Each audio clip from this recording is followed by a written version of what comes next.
Did anybody else have something to share? No? No? Okay. Let's see. Let me check my notes here. Okay. I do want to know, do we have any new people? Is this your first time for any of you? No? Well, go drag some people in. Goodness. Okay. Well, I guess that might be. Remember, if you bring a guest, it's free for them. So, Good point. Yes. I have one thing, I've got the anthology. Oh, yes. I just wanted to let everybody know, I've got everybody's submissions. I am working to get them compiled into one document. I have a wonderful volunteer for the editing, and Summer is taking care of getting a cover together and everything, so knock on plywood, particle board, whatever this is. We're hoping to have it ready to where we can have it for sale for Christmas presents. So, And you saying that, there are two things I almost missed. I wanted to remind members, you are allowed to bring your books, some copies of your books. We're going to have a table set up where you can sell your books here. You know, you can put them back there on the table, and but you need to be a member. But if people here want to buy your book, that's great. So don't forget that you can do that. You can bring your published books. And also, we're doing something different this year in November. The board has decided to have a breakfast, games with prizes meeting. It's a chance to network, to meet some maybe critique partners or beta readers, just have a little fun and start thinking about next year and what you want to accomplish in the new year. We decided to do that because the holidays can be really busy and a little stressful. So we wanted to have a meeting for all of you that's fun. And Thing to add to that is we're going to have a drawing for the anthology theme for next year. Yes. You'll come with your ideas and you'll just write it on a slip of paper, put it in a bowl, and then we'll have a drawing at the end. Whoever wins will not have to pay for their anthology submission next year. And then we're working on a prize. We're going to have some fun writing-related Jeopardy to play, and we're working on a prize for whoever wins that too. Yeah, good point. And the anthology theme, that is something that we work with every year, and we want feedback from you guys. Speakers, topics, anthology theme, you know, what you need, what you want. This organization is for you, and we want to know what you want and need. So bring it, okay? Seriously. Okay, anything else? Thank you. Nope. Okay then, let me turn it over to Karen, who is going to let us know about our speaker. And let me try to get down without falling. Oh, I thought. Hi. So yeah, I'm Karen Bakenstein. I am not official yet as the programs director, but that's You're pretty much Good. programs director, I guess. So they asked me to find somebody for this meeting, and one of the first people that I thought of was actually, I took a creative writing class about a decade ago at Emerald College when I was still getting my bachelor's, and I was working at AC, and so to get another credit, but I've always been involved in writing. I actually have my English associates from AC, and so I took a creative writing class online with Dr. Frank Sobey at Emerald College, and I enjoyed it so much. And I felt like the things that he imparted were very valuable. And so thankfully, he graciously agreed when I reached out to him and asked him to speak today. So just to tell you a little bit about Dr. Sobey, he currently serves as the Associate Vice President of Academic Affairs at Emerald College. And he has previously served as Dean of Arts and Sciences and Chair of the English Department. He joined Emerald College in 2005, teaching full-time in the English department. He holds an EDD in Higher Education Administration, as well as an MA in English from Texas Tech University. His literary interests include modern and postmodern American and British poetry. His favorite poets are R.S. Thomas, Emily Dickinson, Walt Whitman, Wallace Stevens, and I'm afraid I'm going to get this one wrong, but Seamus Seamus Haney. I'm not familiar, so, and Jeffrey Hill. His favorite novelists are Dostoevsky and Cormac McCarthy. He has 3 children and has been married to his wife Liberty for 24 years. And this morning he's going to talk to us about harmonizing form and content in a poem. Dr. Sis.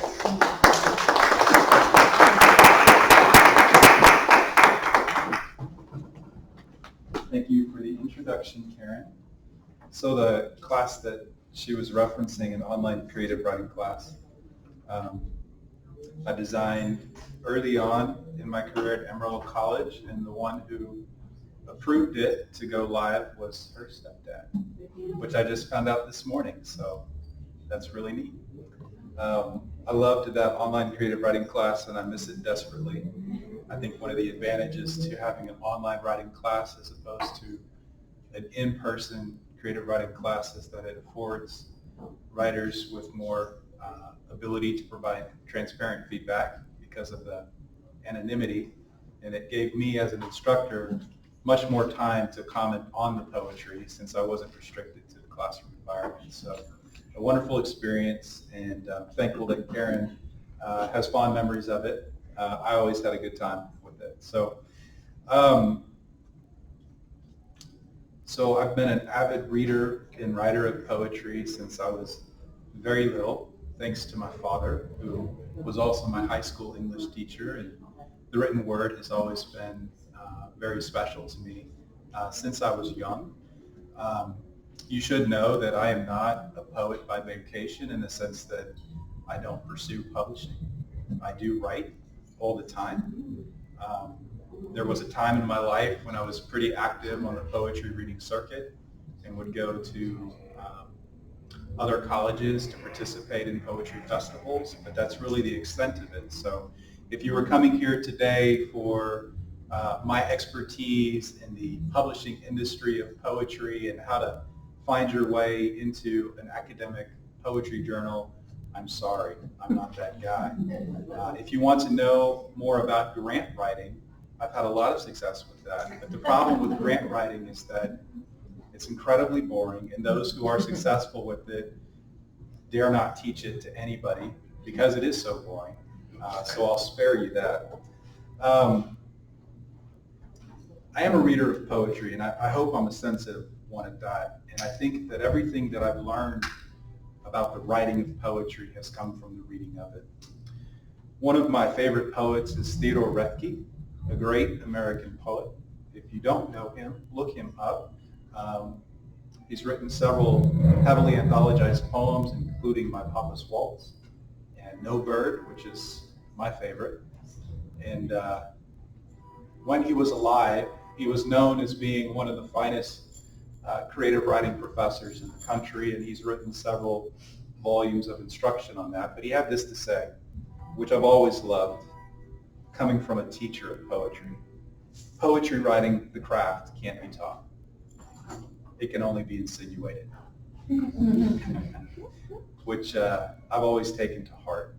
And I think that, for those who are called to write poetry, really the best way to become better at it is to read what others have written, and to try to be sensitive in your experience with that poem, and then to question what the poet has done and how he or she has been able to do it, and then to apply it in your own work. Poets, through their poetry, do insinuate. I think there's a sense in which every good poet in his or her work is teaching us about what poetry is. Every good poem that I've ever personally read is what I would refer to as an ars poetica, a poem about poetry. Every poem that is good is itself a kind of definition of what a poem is. And these good poems, these effective poems, just keep adding more nuance to that definition, right? Do you know the Irish poet William Butler Yeats? lovely poet. Mystery. Hmm? Did he do the Lake Isle of Innisfree? The Lake Isle of Innisfree, yes. And 9B rows I will plant there, and I will rise and go, yes. He wrote a poem that I'm very fond of called Adam's Curse. It's an Ars Poetica, and his speaker, in the course of it, is explaining the nature of poetry to this woman, and he writes this. A line will take us hours, maybe. Yet if it does not seem a moment's thought, all of our stitching and unstitching will be for naught. And the idea is that a good poem has a kind of effortless grace about it that we receive. Yet behind that grace is a labor of love. It is a work that has been revised, that has been sweated over. Blood has been spilled. And that struggle of composition, as all of you writers know, is a private affair. One perhaps that you bring people into, your beta readers, close friends who can provide feedback, but largely the finished product does not really speak to the struggle that you go through to create something that's true and good and beautiful. And Yeats in this poem is commenting on that there's a lot of stitching and unstitching when you write something. And the finished product is graceful, which is great, as it should be. But sometimes the struggle of composition is what writers, I think, really want to explore. How did you create that, right? What did you do? You know, you spend an entire day working on your novel, and you end up with 75 words that you can take to the bank. I'm proud of those 75 words. And to the non-writers, when you share that with them, they say, well, that's crazy, right? But that's what writing is. It is a struggle. It's always been a struggle. It is a creative process that depends on adaptation and revision and reflection, and it's agonizing, and you put it down and you come back to it. And it's not fully appreciated by those who have not participated in that agony. Seamus Heaney, the great Irish poet, picks up on this Yeatsian theme throughout really all of his poetry. And there's one poem in particular of his that I love called Digging. And in this poem, he's comparing the art and craft of writing poetry to his father's work as a potato farmer. And the Irish potato farmer spent long days spading the gravelly ground, cutting through the boggy turf, uprooting young potatoes. And Seamus wanted no part of that work. He was a poet after all, right? He didn't want to pick up a spade. But what he admired about the similarity between those two vocations is that there was a struggle of composition to achieve the results that you wanted. And so at the end of Digging, he writes this: between my finger and my thumb, the squat pen rests. I'll dig with it. And so he compares the pen to the spade, and the act of writing poetry to digging for potatoes. And I love that, because for those who romanticize poetry, which is always fair to do, there is something about poetry that is very earthy, that is very manual, right? As you dig into the language and your experiences, and you're looking for meaning and understanding. And in the words of Geoffrey Hill, what you desperately want is, I write to astonish myself, right? What am I going to find? What potato am I going to unearth? Apologies for that image. I think one aspect of this labor that I'm here to discuss, and we could talk about the struggle of composition ad nauseum, but one aspect that I'm particularly interested in, one that I've always been interested in, and that I think anybody who has aspirations to be a poet has to give careful thought to, is the connection between form and content. Is the poem doing what it's saying, right? The poem is much more than its subject matter. It is a visual feast. It is an auditory experience. And all aspects of the poem must be considered for the writer. So, what is form? I won't spend a lot of time with this, because I don't want it to turn into a seminar on poetry analysis, but form is the organization of the parts of a poem in relation to its content. And typically when we talk about form, we talk about it in several ways. One is verse form, which is the organization of the rhythmic units, right? Every poem has a lyrical quality to it. And typically in a poem, we can speak to that lyrical quality in terms of its rhyme and its rhythm, right? Does it have perfect rhymes, approximate rhymes? Do those rhymes occur at the end of lines? Are they internal to the poem? Are they slanted? Not all poems end with perfect rhyme, but all poems inevitably have rhyme because language itself is lyrical, right? In fact, I challenge you to write a poem that has no approximate rhyme anywhere in it. That would be a worthy challenge, but I think the poem you end up with won't be a very good one. So it's not something you could be able to share. But I refer to this verse form really as the auditory architecture of the poem. There's also stanza form, which really concerns the arrangement of the lines in the poem, right? Whether it's fixed or continuous or stanzaic. But these are all decisions that good poets make, and there's a reason for that. And it's building toward some meaning in the poem, and it's contributing to the purpose of the poem. So verse form, stanza form, and then also there's the form of ideas. And this is the way that the ideas of the poem are arranged. There's a structure, and there's an aesthetic and a rhetorical flow as you move from the beginning of the poem, starting with the title, to its conclusion, right? These are all formal decisions that poets make. Some people say that form, as the pattern that gives expression to content, is partitioned, right? That form is one thing and content is another. I don't like that. I don't think it works.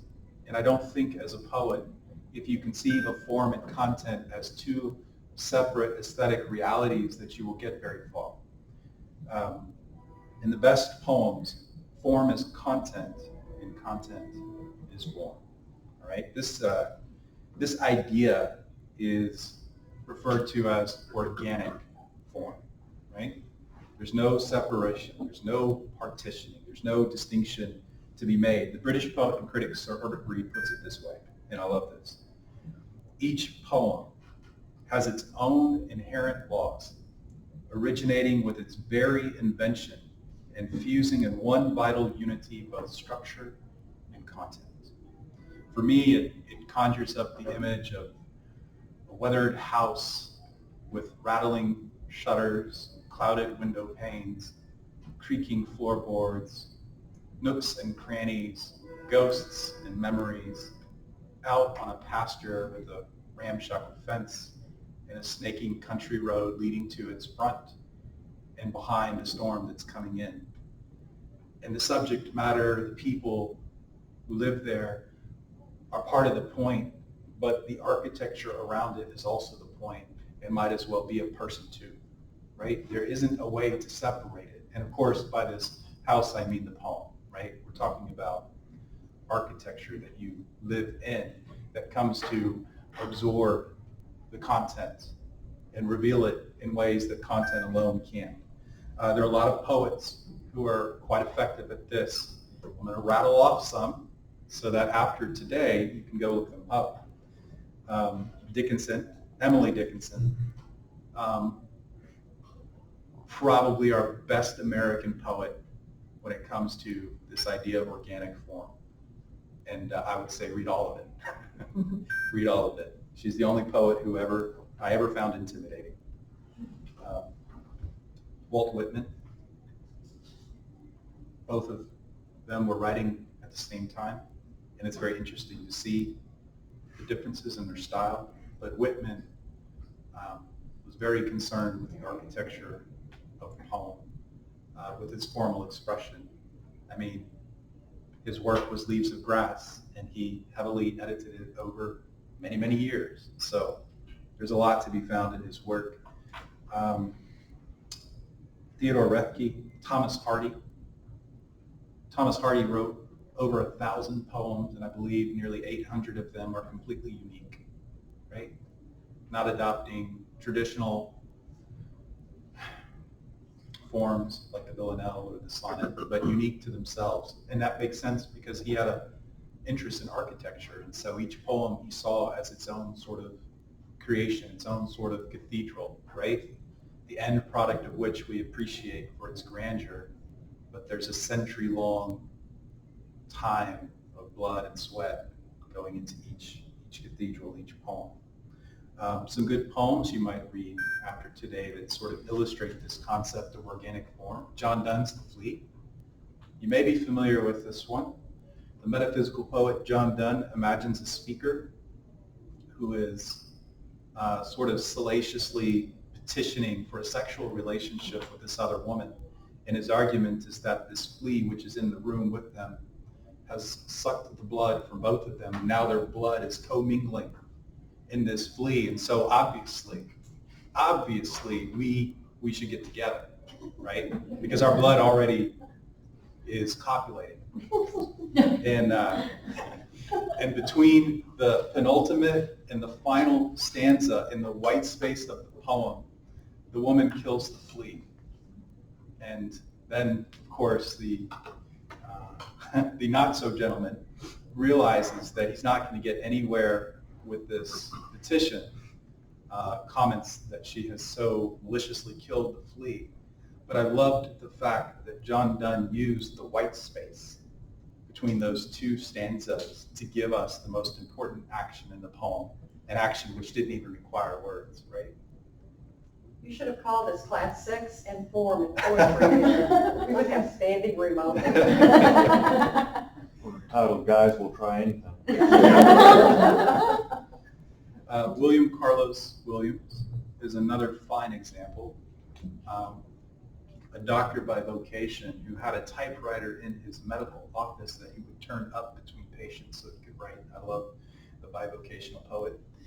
And he wrote a poem called The Red Wheelbarrow, which you may have encountered before. So much depends upon a red wheelbarrow glazed with grain water beside the white chickens. And it's 3 stanzas long, and each stanza looks like a little wheelbarrow that you can just pick up and run off with off the page. That's lovely, lovely. And of course, everything does depend on a red wheelbarrow. So think about that. Yusef Kumanyake's poem, Facing It, in which an African-American veteran of the Vietnam War has come back to persecution and is standing before the Vietnam Veterans War Memorial, looking at the black mirrored glass and going down the names, half expecting to find his own like smoke among the dead and the missing. And he's experiencing survivor's guilt, and he's questioning his identity and who he is as a veteran, as a black man, as a survivor, right? And the poem itself becomes the Vietnam Veteran War Memorial. It's a wonderful, wonderful poem. One of my favorites. And I've heard him speak before at the Bell Poetry Festival, and that was fantastic. What was the name again? Yusef, Y-U-S-E-F, Kumanyaka, K-O-M-U-N-Y-A-A-K-A. Fine poet. Should be more well known. And Wallace Stevens, the great American poet, who is intimidating, who wrote the poem Of Mere Being, in which he takes us to the edge of space to see if there's a point at which the imagination ends and we have the ability to apprehend reality as it is, things as they are, without being filtered through our sensory perception. And as we go to the edge of space, we find the palm tree on the edge. And behind the palm tree, the bronze decor of the sun is shining. And in the palm tree is a phoenix, right? Of course, a phoenix. Why not? And the phoenix feathery wings are amongst the palm fronds. And the bronze light of the sun makes them essentially indistinguishable. And what the poet realizes in this moment is that you can't turn off the imagination You can never access things as they really are. The imagination hums and it hums and it hums, and you cannot quiet it. And so he ends the poem looking at the phoenix with its feathered wings, fire-fangled feathers dangled down, which is excessive, and that's the point. Some very good poems, but I want to talk to you about one poem in particular, written by a man who I've spent, I would say, 30 years of my life studying, the reason why I went to grad school, and I'm going to hand out poems. Horace Thomas. Take some of them. You want to take some? Sure.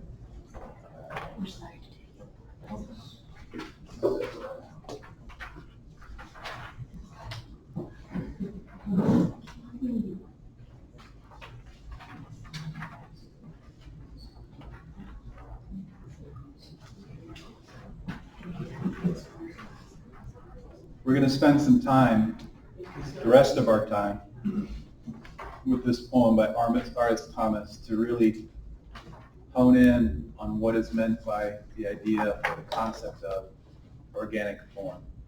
But I'm always mindful, and whenever I've had occasion to talk about poetry with anybody, that we need to be as sensitive as possible.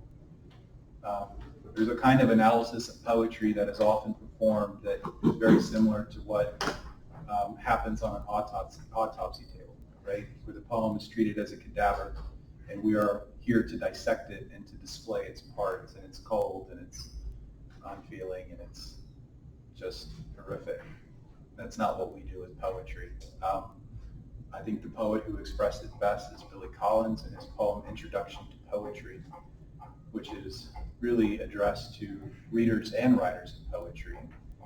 And his admonition is that we shouldn't approach poetry as torturers who have tied the poem down to a chair and are beating it with a rubber hose, trying to torture a confession out of it. Isn't that lovely? And instead, what we are called to do is to hold the poem up to the light like a color slide, or press an ear against its hide, or walk inside the poem's room and feel the walls for a light switch. He even talks about dropping a mouse in the maze of the poem and letting it work its way out. Isn't that great? So, Horace Thomas, have you heard of this poet? He is widely regarded as one of the leading poets of the 20th century, the latter half of the 20th century, and in America he is not well known. He was born in Cardiff, Wales, and subsequently moved with his family to England, but came back to Wales as an Anglican priest in the Anglican Church, and served in very rural country parishes during that time. A tall man, a craggy man. If you were to look up an image of him on the web, you would be astounded by how stark he looks, almost like some of the cliffs overlooking the ocean in Wales. And he wrote some of the finest poetry that I've ever read, covering a broad range of subjects, and spent the latter half of his life living on the Lynn Peninsula near a bay called Hellsmouth, which was always a dangerous place for sailors. And he would watch the ocean break upon the shores and the rocks. He lived there with his wife, Elsie. No running water, no electricity, very meager means. He was always decrying the machine, the material, the pursuit of that which doesn't sustain the spirit. Very interesting guy. He wrote about what he called the Deus Absconditus, the absent God, and the Via Negativa, negative way, which is about the presence of the absence of God. He wrote about birds. He was an avid bird watcher. He wrote about the sea.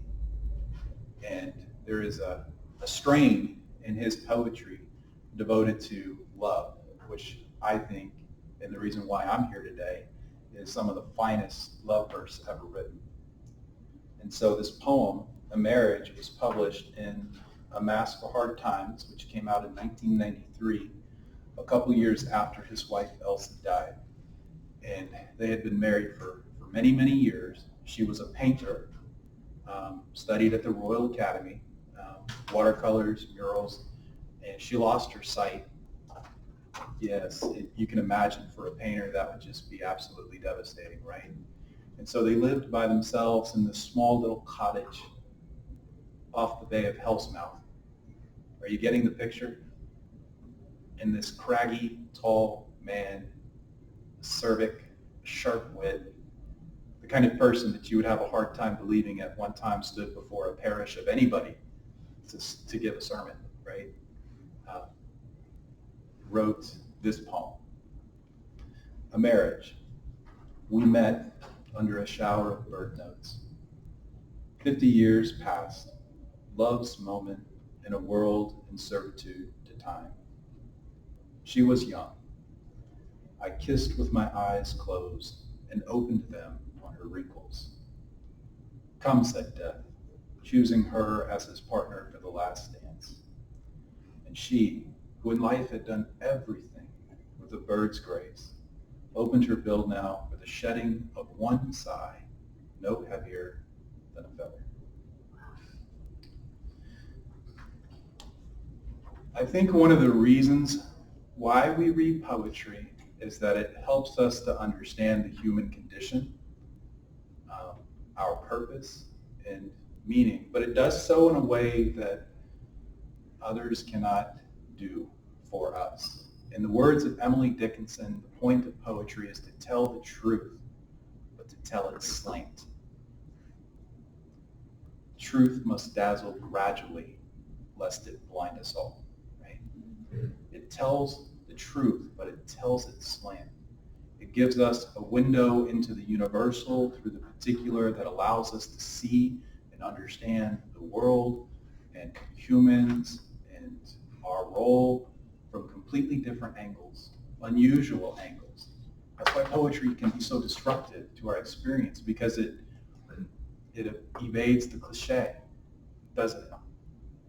You know, the cliche is a cliche for a reason, commonly accepted wisdom, but it doesn't feed us, it doesn't speak to us deeply.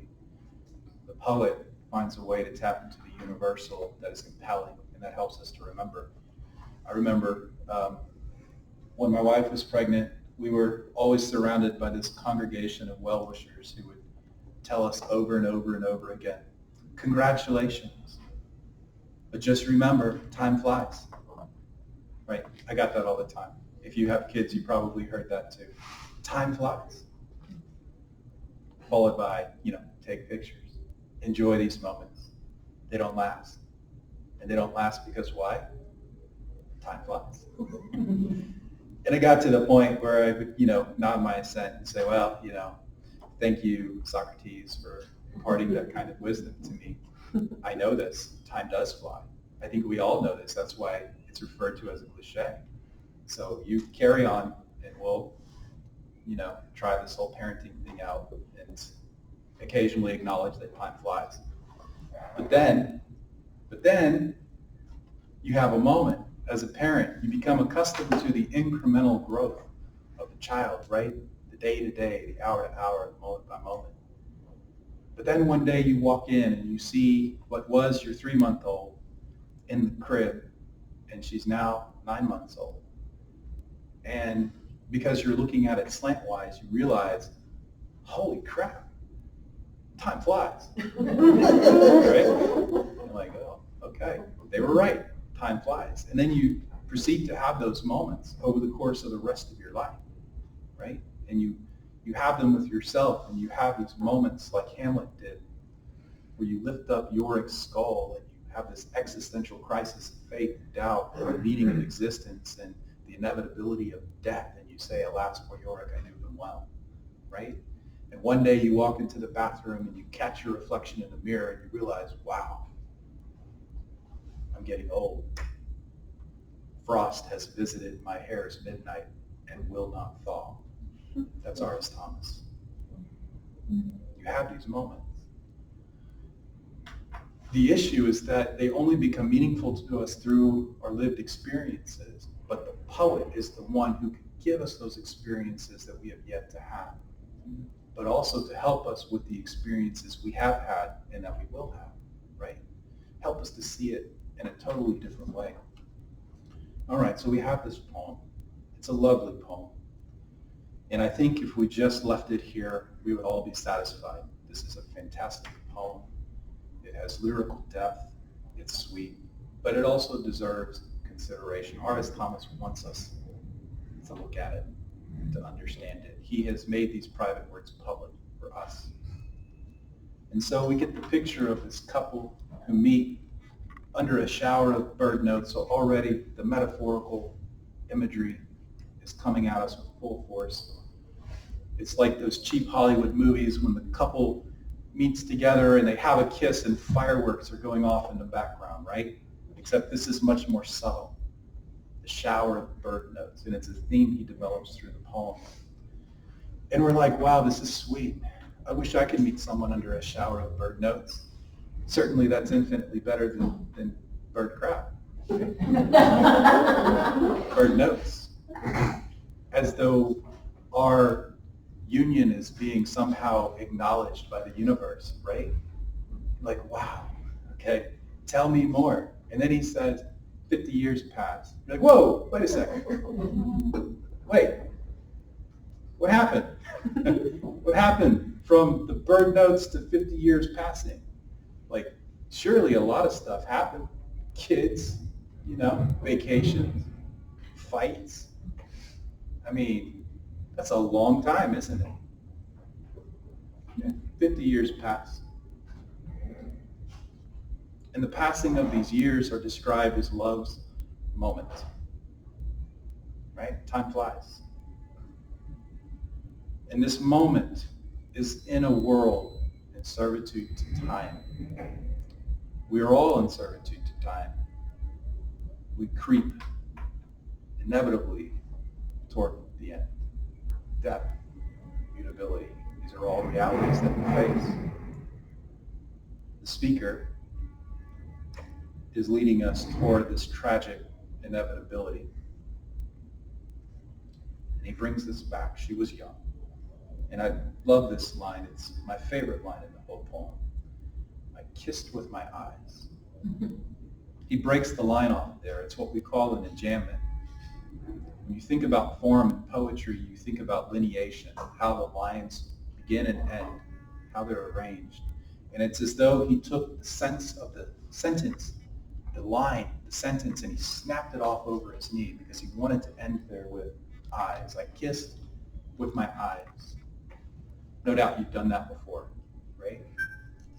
Have you kissed someone with your eyes? I mean, literally that would be a terrible thing and a good way to transfer a whole host of diseases. So I'm not exchanging contacts. I'm not recommending that, of course. But he kisses with his eyes, right? And they're closed, and when he opens, again, 50 years have passed in the blink of an eye. That's what he's saying, right? That's the cliche. But how much more powerful is it now that he said it in this way? I kissed with my eyes closed. She was young. And now that I've opened my eyes, she is old and wrinkled. And so am I. He doesn't hold up a mirror to himself, though. I always thought that was a little selfish. And then death enters in the very center of the poem.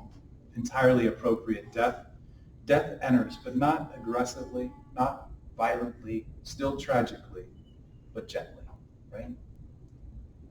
Death enters, choosing her as his partner for the last dance.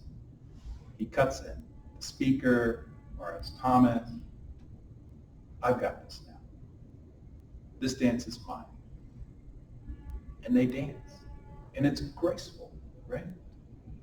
The poet compares it, like he did at the start, with that of a bird dancing. This is a very sort of gracious death. And at the end, this woman who had done everything in her life with a bird's grace delivers her final parting sigh, her death sigh, right? And it's a sigh that falls from her lips, which he compares to the bird by describing it as a bill. It falls to the ground, no heavier than a feather. Oh, God, it's beautiful. But we're here to talk about organic form. And there are levels to this poem's beauty. And there's a level of appreciation that R.S. Thomas wants to get to, because he's saying something much more than just this marriage. He's talking about the craft of poetry itself. He's talking about the value of art. Look at the poem. This isn't a performance poetry event. You are encountering this poem on the page, right? And you begin to read it, or you hear it read, and then it becomes an auditory experience. But first, it's a visual experience. This is a unique poem in the way that it looks, isn't it? Because of the way it's arranged. R.S. Thomas is a gifted poet who is highly concerned with the architecture of a poem. These are not arbitrary decisions. There's a reason why this poem is lineated in the way that it is, so aggressively. This is a hard poem to read, by the way, if you just approach it for the first time. Now, I've lived with this poem since 1995, if you can believe that. I've read this poem 1,000 times. For me, the lines end, and it doesn't affect my reading of it. But for those who read it for the first time, that lineation, which is almost even violent, creates a kind of halting first read, right? And then you learn the rhythm of the poem, and then you can kind of read past those enjambments, each of the lines. It's like, why is he doing that? And so you come up with ideas, like here we have this woman who's tragically, her life is coming to its conclusion, and the speaker of the poem is lamenting, he's eulogizing, and he's commenting on the life that they shared, that life was so compressed, right? It's like, yeah, we had 50 years together, but I'm not going to show you any of those 50 years because the point I want to make is that it was over in the blink of an eye. And we loved each other, and we met under a shower of bird notes, and then she was old and she died. It's like, wow, man, that's really pessimistic. But it's more than that, right? You look at the lines and you see that the way that they're forward and backward stepped, you see the overlapping timelines, right? That with anybody we have a relationship with, friend, spouse, significant other, we share an overlapping timeline, right? We're together for a time, but we didn't necessarily start out together, and we certainly won't end together unless we go out in a fiery crash on I-40, right? So we see a reason perhaps for the lines being the way that they are, short, clipped, stepped forward, stepped back, and we can begin to see the outline of the hard ribs of a body that R.S. Thomas is trying to animate, trying to imbue with spirit to resurrect his dead love, perhaps. Or what we see is something more. The bird, the woman, whose final death sigh falls from her lips, no heavier than a feather. And what do the feathers do when they fall to the ground? They go back and forth, like the poem, right? What he has attempted to do here is immortalize her, right? He's lost her. But that's what we do when we eulogize, when we commemorate, right? When we put the words on the epitaph. We try to crystallize those memories for all time, make them immortal so that we can return to them again and again and again. And for the artist has a particular vested interest in this. The artist, creates the work, throws it out into the dark, into the abyss, hoping it will land and stay. It will stick. and that even after the artist has expired, that work will live on, and it will be picked up, it will be watched, it will be heard. He's lost his wife, tragically, but how can he immortalize her? And he's done that, right?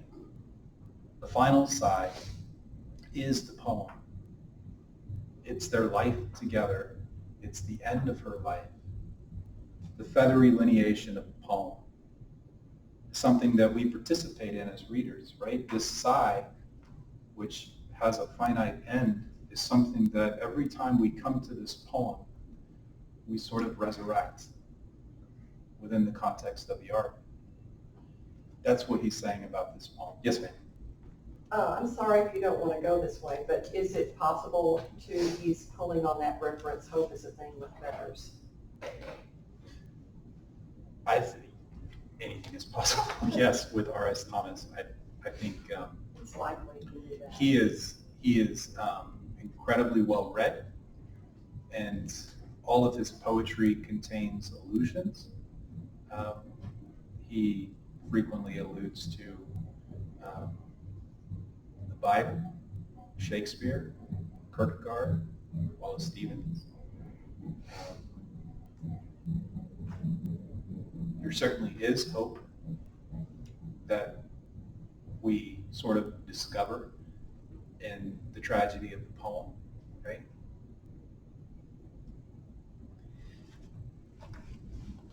I think the poem, on one level, is important and beautiful and true and good, just insofar as it talks about this particular marriage. Not the marriage, a marriage, right? It's a marriage. It could be any marriage. It's just a marriage, and a lovely one at that. And it's sweet, and it's tragic. But the best poets take the particular and they make it universal to the human condition, so that we, through its many facets, can see kind of our own truth in that, our own experiences. And what he's actually really finally commenting on is the nature of poetry, of art itself. This is what art is. This is the definition of art. Art is the attempt to obtain immortality, not just in terms of legacy, right? But just to find a truth and to crystallize it in the amber of our thought and hold it up for others to experience as well. Right? And I think he does that. I'm probably being a bit dramatic,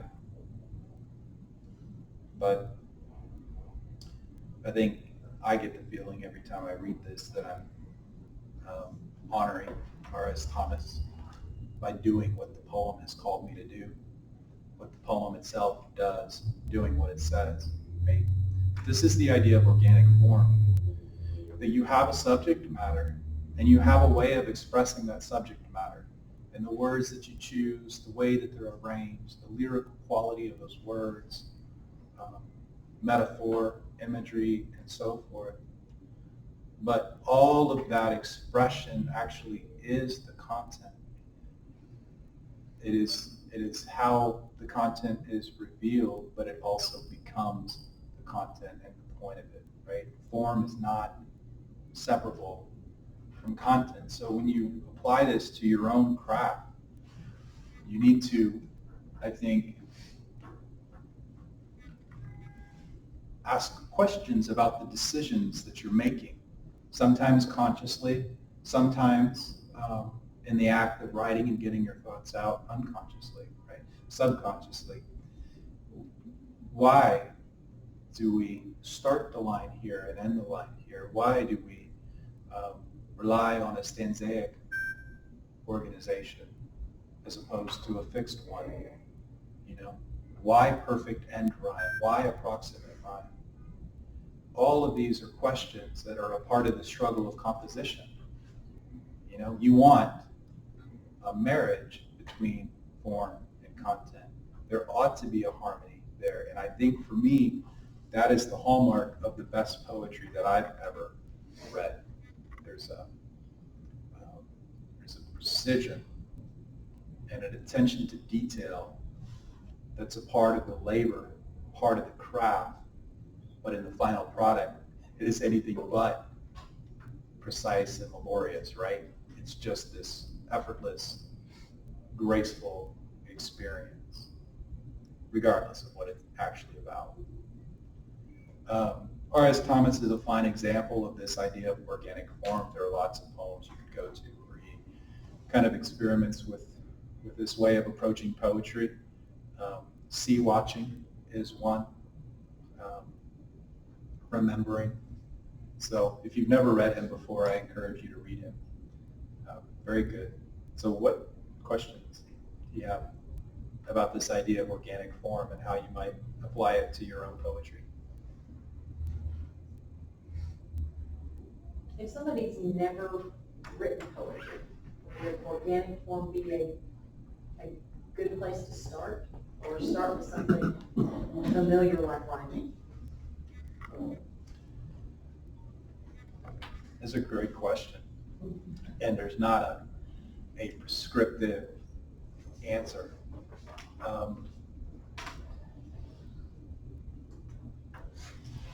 My recommendation is that if you want to try your hand at writing poetry, you certainly should, but it should be in conjunction with the reading of a lot of poetry. A lot of poetry. The idea of organic is that it's something which truly is developing, organic, right? And that you have an occasion for writing anything, something that's motivating you to write, and you perhaps don't have it fully fleshed out in your mind, but that's the point of the poem and the act of writing, right? You're trying to astonish yourself and use the poem as the vehicle for arriving at a truth, not because you had the truth already prepared. I will say it's very difficult to write poem if you try to approach it with, I've got an idea that I really want to convey. You know, a poem is not a telephone, right? It doesn't communicate directly. It communicates at a slant. It insinuates, right? So most, I think, of the inspiration that I've had myself to write poems over the years, and I've written many, is because of poets that I've read. And it can be something, infinitesimally small, like a particular phrase. It's like, wow, that's amazing. I wrote a poem once just based on Jeffrey Hill's Orchards of Zion, where he talks about a late sun buffing the granite. And I fell in love with that image, a late sun buffing the granite, right? And you can picture it in your mind, that West Texas sun setting. We don't have really granite cliffs or anything though, so it's a bit of a stretch, but that polished surface and the reflection of the sun. And so we seek our inspiration, I think, sometimes in the work of others. R.S. Thomas himself sought it in painting. He has several collections, several poems where he has written a poem in response to a particular painting. And you're supposed to read and see them in conjunction. I think, people who want to write poetry and commit to it and begin to explore the craft, I think there's a lot of value to challenging yourself to say, okay, I'm going to write a sonnet, and it's going to be a Petrarchan sonnet, or it's going to be a Shakespearean sonnet, and there's a set of conventions that I have to follow, right? There's a lot of value in that. It actually improves your craft, your technique, right? Your precision. And it really sort of introduces you to the laborious aspect of poetry. I used to give my online creative writing students, you may remember this, one of the final exam prompts was you had to do it in sort of real time. You had to write a poem using a list of words that I provided that could not rhyme, that had to be free verse. And I think the last caveat was, and ultimately it couldn't mean anything. It's not a poem that you ultimately want to publish anywhere, perhaps, although actually I got some really fine pieces from that prompt. But it's an exercise, It's an exercise, and I think maybe that's the place to start. I've never written a poem before, but I really love this sonnet by Elizabeth Barrett Browning, and I want to try my hand at a sonnet. And maybe I want to write, a sonnet, to my significant other. Or, the birth of a child. That's a common practice of poets, by the way, or used to be. It's not as common anymore. Ben Jonson is a well-known poet for doing that. I think my take has always been, and I'm not a black and white thinker, I'm not binary, I'm not absolute in this way. My sense, I guess, has always been that the last thing you want to be when you write poetry is prescriptive, right? You're not beholden to anything or to anybody, right? You're not a slave to a convention, but you can write according to a convention, right? You can. I think to the British poet and critic I cited earlier, that truly every poem is itself unique and has its own set of laws, its own architecture, its own purpose for existence. And part of the poet's role, if he or she is sensitive enough, is to be able to discern that over the course of producing it, But you can start anywhere. You just have to start with some poetry that you find interesting. That's the key. So are there any poets you currently read? Oh, no, I'm the most ignorant person in the room. Of course, I remember in high school and even college, that it was an assignment, write a haiku. You could pick any. And so, by the end of the class, we may have 10 poems. They were so bad. And but it was hard. I can remember it being so hard to, of course, you were given kind of like a word count, a line count, or something. And it was more about just meet the brief, just do, okay, it has to be, this many verses, and it has to rhyme, or it has to be, what's Shakespeare? He's known for his sonnets. The sonnets, but what's it called? Iambic pentameter. Yes, the iambic pentameter, or, how many times did I have to read Robert Frost, The Road Not Taken? And wonderful, wonderful poem, every kid in the 9th grade had to memorize it, I think. But, It's a very dark poem, actually. why do we have to, trying to write something like that's that many lines about nature or something? So that's. I feel like that discipline is it's so good for translating to prose though too, right?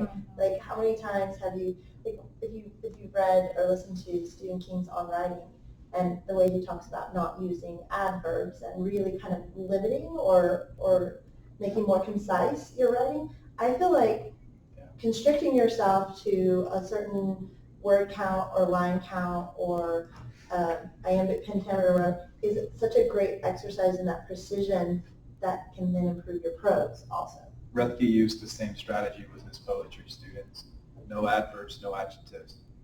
The poem should stand alone on nouns and verbs, and then you can make it pretty. Yeah.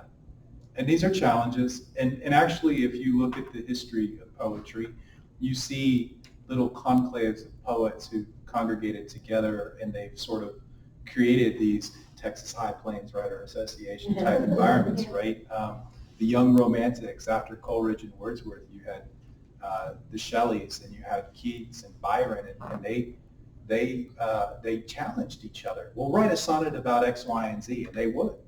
That's kind of how Frankenstein came to be, So there's a lot of value in that. I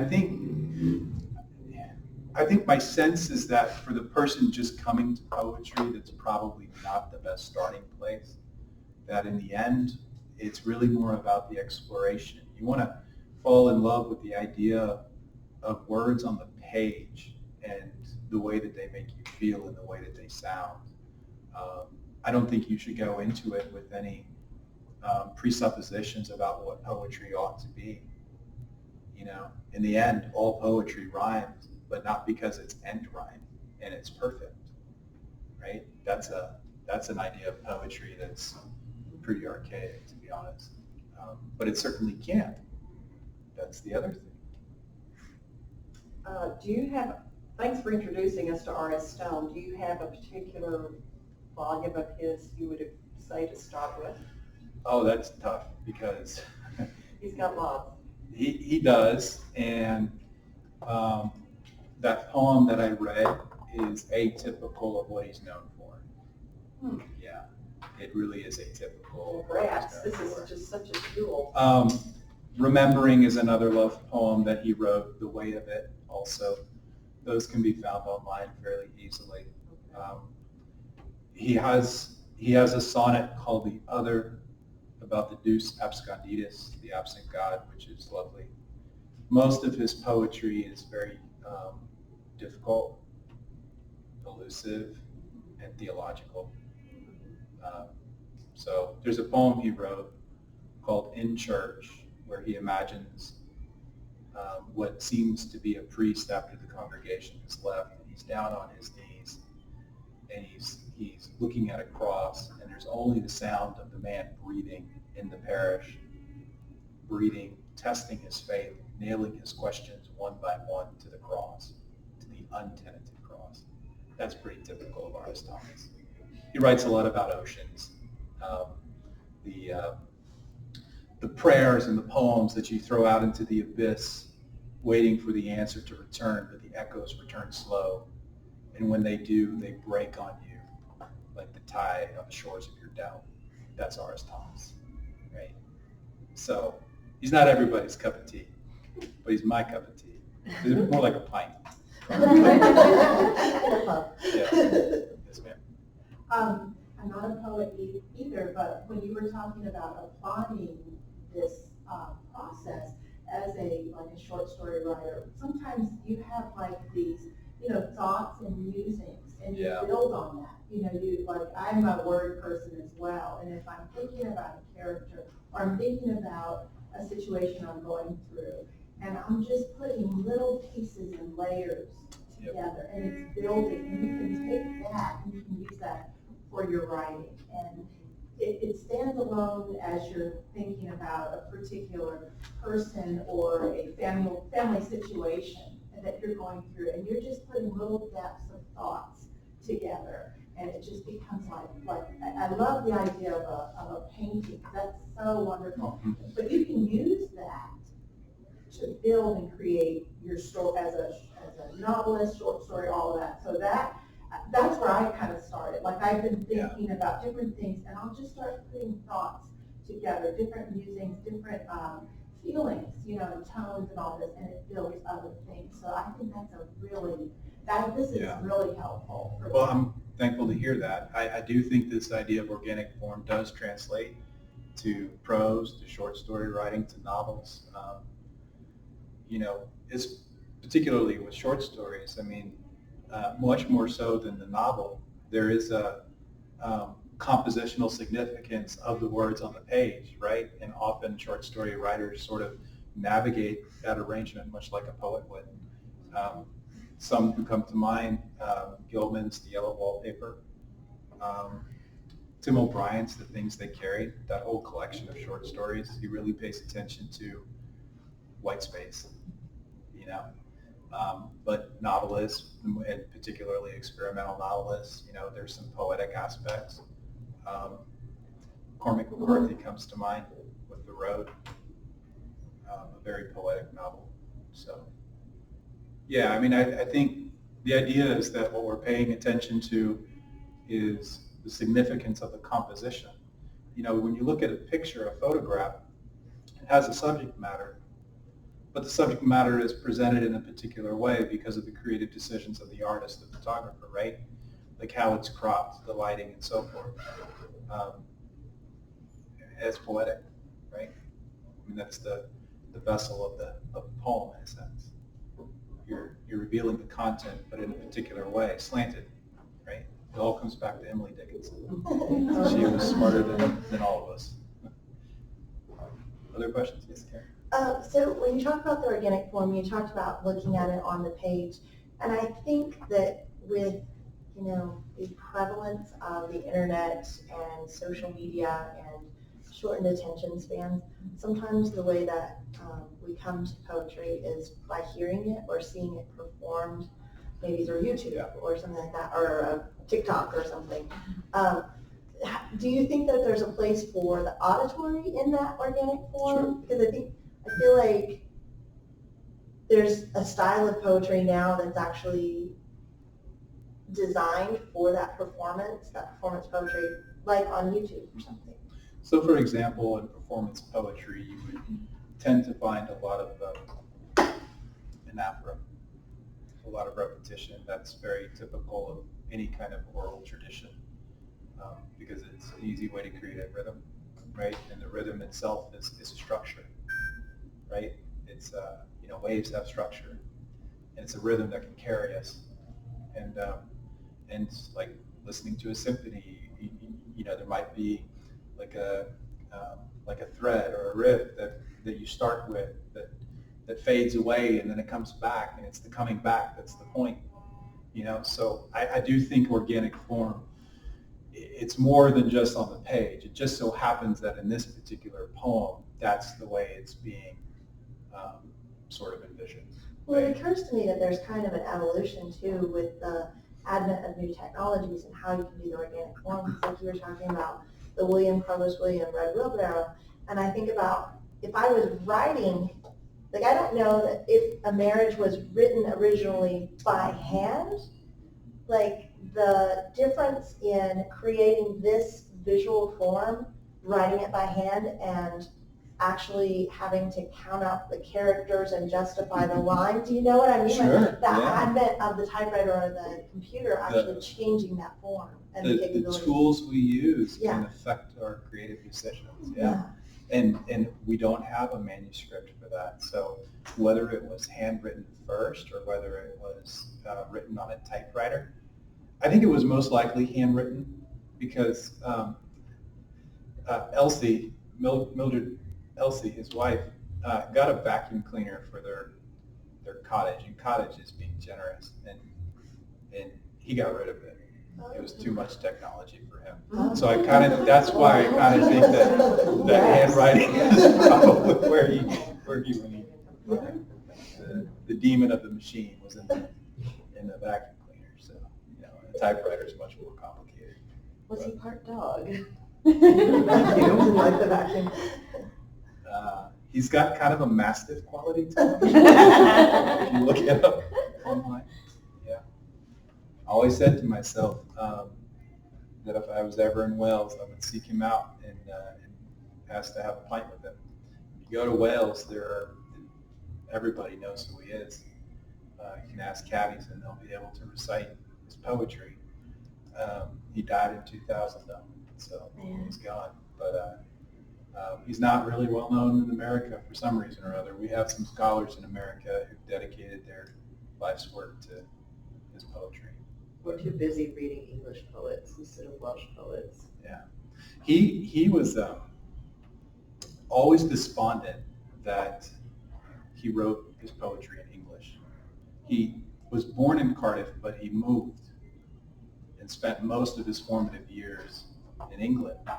Consequently, he didn't learn the Welsh language until he was 30, which he said was too late to be able to write poetry in it. So really hard. yeah. So there are some poems he has which are like hybridized, where he'll throw in some Welsh, but for the most part, everything's written in English, much to his chagrin. How old was he when he passed? Maybe 87. Oh, so He was old. he was Yeah. old. Yeah. He was old. So, No electricity. yeah. Yeah. He would carry Elsie up the stairs, when she was toward the end, blind and firm and everything. They had a well that he would draw water from. I always thought it was appropriate that they lived near Hell's Mouth, and I always imagined that he would go out to the shores with the waves crashing on the rocks, and that's where he would compose a lot of his verse about the ocean. So he's a good poet. It's worth reading. If you want to start somewhere, I would say start with his collection of poems entitled How's that spelled? H''M. Yeah.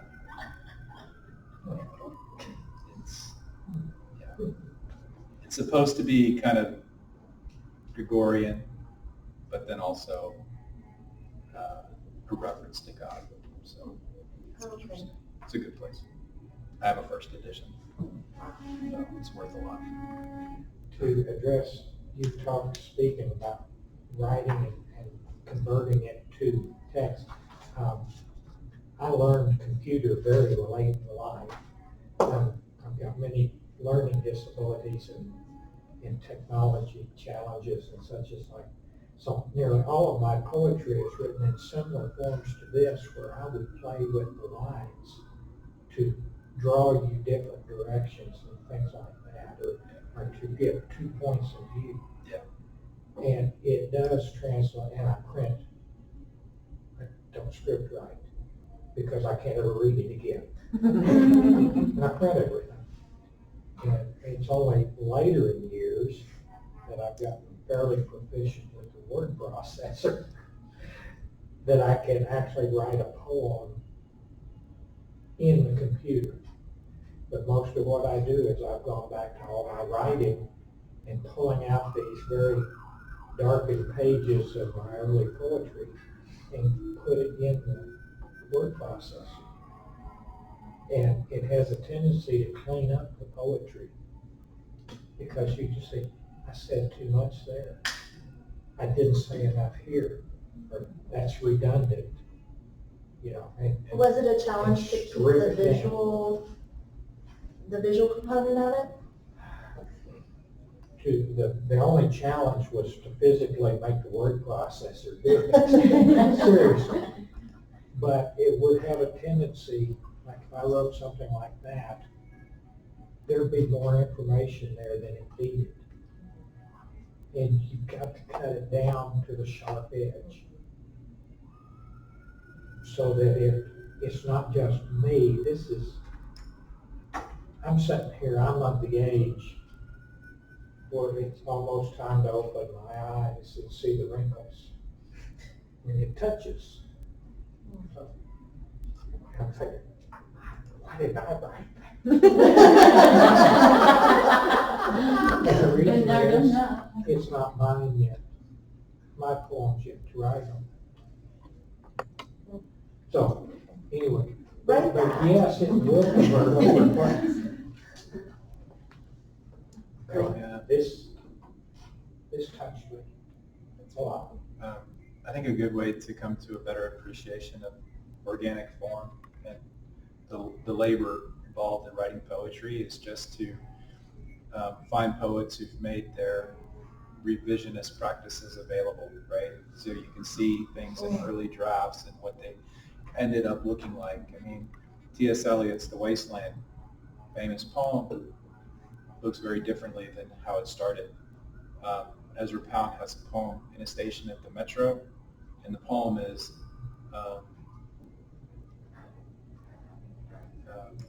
the faces of these ghosts in the crowd, petals on a wet black bough, and I believe at one time it was like a 30-line poem. But you want to be able to see the creative decisions that poets make over time and ask yourself questions like why. Some good poets you might want to start with, Louise Glück, G-L-U-C-K, and Mary Oliver. Mary Oliver is wonderful. Do you like modern poets? I know You there's mean contemporary? Yeah, contemporary, yes. Yeah, a few. Yeah, we have a local poet, Shara Hammond Miller. It's good. What's that? Who did you say? Shara Hammond Miller, C-H-E-R-A. She writes lovely verse. There's a friend of mine, Ben Myers, who teaches at OBU. He's really good. Did you say Maurice Gluck? Louise Glück. Louise Gluck. Glick. Glick. Yeah. But with a U, not an I. Scott Cairns. That's pretty good. Yeah. He travels all over the country, reads his poetry. I like Billy Collins too. It's not, in academic circles, you're not supposed to like Billy Collins, but he's great. He's like the rock star of poetry. You know, Dylan Thomas was known for the crowds of people he would draw to one of his readings. He basically had groupies and roadies. You know, he was like Def Leppard. I think the only poet, contemporary poet, who's even approached that is Billy Collins. And his verse is very accessible, but also really profound. If you spend some time in it. Do you know Ruby Kaur? I enjoy her. Yeah, Keller. So, there's a lot of poetry out there, you know. So, and most of it is kind of funneled through academia now because of the way the journals are set up and funded. But there's some independent stuff out there. But there's so many poets. I mean, I'm still kind of trying to get caught up. You know what I mean? You always And, are, sure. and when you find poets that you know, can kind of live in for a while, you don't really have a reason to leave. R.S. Thomas's favorite poet was Wallace Stevens. He said about Wallace Stevens in one of his poems, "I turn now not to the Bible, but to Wallace Stevens." So it's like, well, why do you think, you know, there are other good poets, but if that's the way you feel about Wallace Stevens, I think you're good. He's pretty good. So, but I wouldn't recommend him to start. Wallace Stevens. He's tough. Other questions? All right. Yes, ma'am. Not so much a question as maybe a suggestion. I know poetry doesn't come easy to the general population unless you're really, you know, very interested by nature. But I think a good way to maybe ease into it is start listening even to some music. Sure. I'm talking about like Bob Dylan, I'm Bob talking Dylan. Leonard Cohen, Simon and Garfunkel. Just listen to it, and there you have a poem that is just in a different kind of form, how it is expressed and how it's, you know, published. There are lots of singer-songwriters whose lyrics are incredibly poetic and Yeah. on the page might as well be poetry. Baylor University does a Bell Poetry Festival every year, and one year they had it devoted entirely to the songs of Bob Dylan. But yeah, I mean, you know, Simon and Garfunkel, Seals and Croft, I mean, there are a lot. And there's a lot of contemporary singer-songwriters who are very cognizant of the power of words and try to avoid the traps laid by pop culture music. I can observe in songs that in Jamnet, And Jammin'. I could tell you songs that I sat there and thought, wait, where it changes the meaning when you stop the line there. It does. Yeah. Yeah, and Jammin's create ambiguity, and ambiguity is always great. So, always great. Okay, well, I'm easy to find. You know where I work. So if another question occurs to you, don't hesitate to reach out. All my contact information is pretty public. So. Thank you so much. Thank you so much. You're welcome.